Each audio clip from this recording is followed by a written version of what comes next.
Tout d'abord, hier soir, deux notes de l'IGPN, donc l'IGPN, vous savez, c'est la police des polices, sont sorties qui indiquent que le nombre de tirs policiers au premier semestre 2017 était en hausse de 39% par rapport à 2016, soit 192 tirs.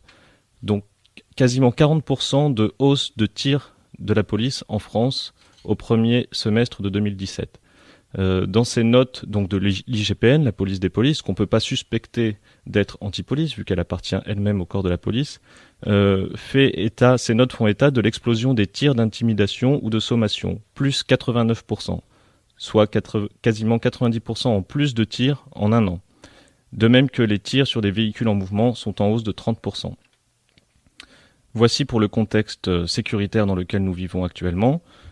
Quelques autres informations sur le début de mouvement qui débute peut-être actuellement contre les réformes du Code du travail.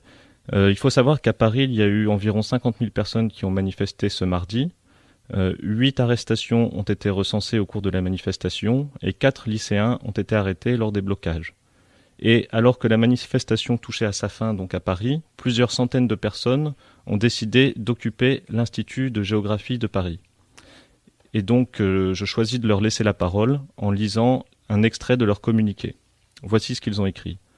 Nous, occupants et occupantes de l'Institut de géographie, occupons ce lieu pour plusieurs raisons. D'abord, nous refusons les politiques néolibérales et sécuritaires, qu'elles soient de Macron ou non. Nous occupons dans le même état d'esprit que celui qui a animé le mouvement du printemps 2016.